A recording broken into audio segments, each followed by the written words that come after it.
Your friendly neighborhood banker is back, and today we're looking at Life Zero by Ablaze. And we have Stefano Vietti, Marco Cicchetto, and this is the writer and artist respectively. And who we got in colors? We got Andre Mosa. So this book is interesting.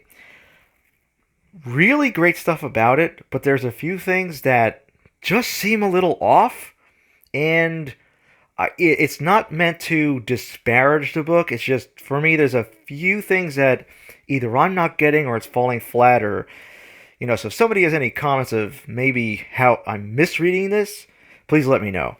So, real quick, look at this cover. I mean, this is fantastic right away. Good covers go a long way.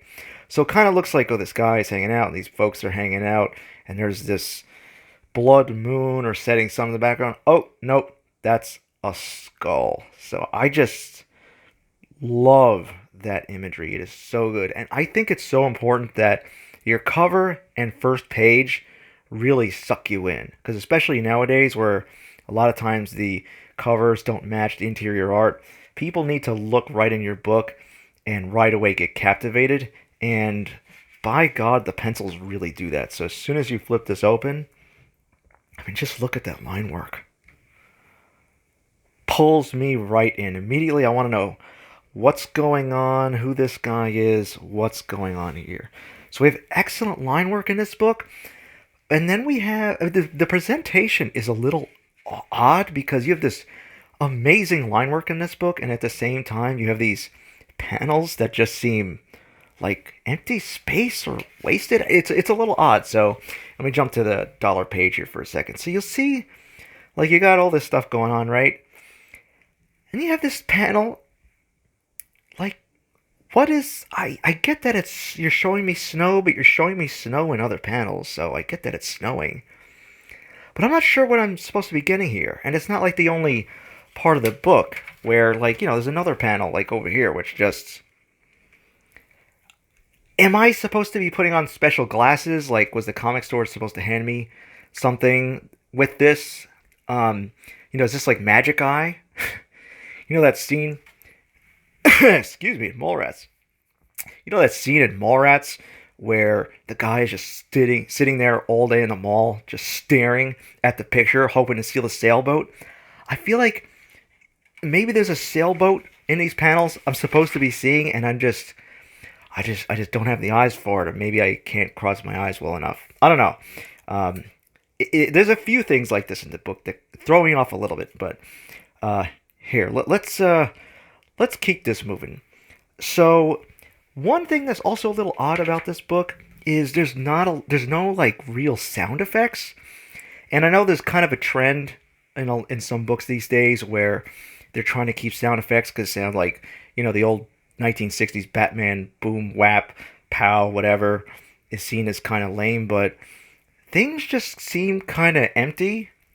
So there's like a lot of panel action without a lot of action, or a lot of activity without sound. But I guess the fact that it doesn't have any sound effects or a narration, it's like, unless like your superhero or something is sneaking into a building and it's like supposed to be a very quiet environment, it's a little odd not having any sound at all. So, but look at this juxtaposition, right? You have this. I'm going to explain how different the left and right pages are here. And so the left page is like a little odd, and I'm going to show you why in a second. And the right page is like, wow, amazing. So this is the weird thing about this left page. This panel, it's feet.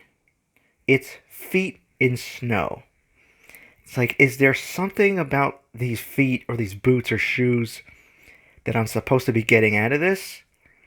I'm missing something here. Like, it almost makes me wonder, like, maybe Ablaze was trying to strike a deal with, like, Adidas or Nike or something, and maybe they forgot to throw the logo. Maybe they're sponsored. Those moments in movies where they conspicuously show you the brand name. I feel like this is supposed to be an advertisement without an advertisement. So maybe they forgot to slap a Nike logo on the shoe somewhere. I don't know. It's a little interesting.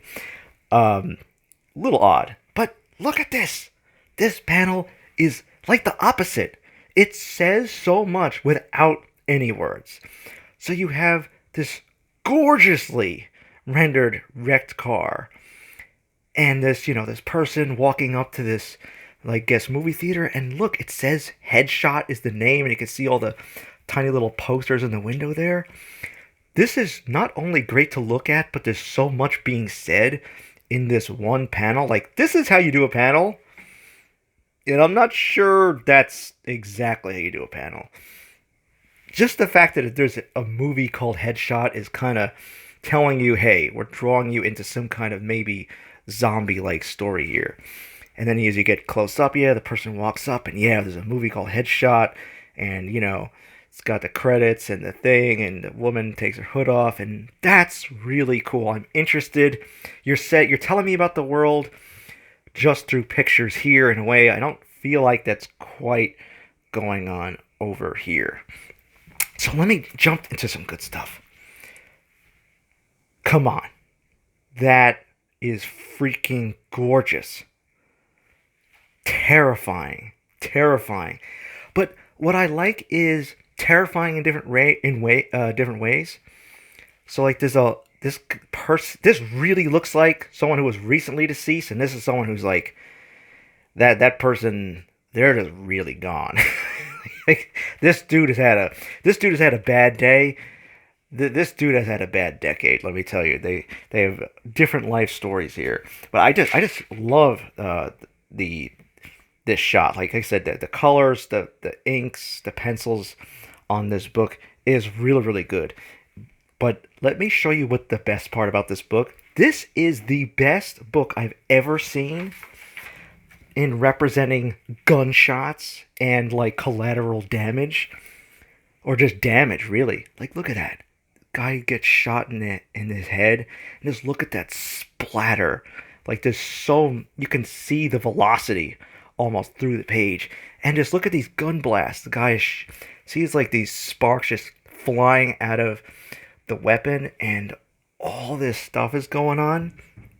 I mean, this is like some of the coolest rendering of shoot and explosion that I've ever seen. I mean, just drink that in. That's really, really cool work, and it only gets better. This might be my favorite shot of the book. I really don't know if there's a better example of guy shooting zombie that I've seen. Like, that is a very satisfying shot. But like I said, there's moments where there's a little weird without any audio. Like when you're like I almost can hear the sound on that. Whereas if you go later on, we have this scene where this helicopter hits this building, and it falls, and it crashes and explodes, and there's no sound. And I guess it's throwing me off. Like, unless your like book or story is taking place in outer space, I feel like if your vehicle crashes and explodes, there should be a sound there. Just my 2 cents. So, about this book, it's a little thin for the price of the first book, but what's cool is they give you this. Actually, it was one of the best parts of this book is this preview for Animal Castle, which I've been hearing about. And, there's like little things in this book that I'm like, I really got into this story.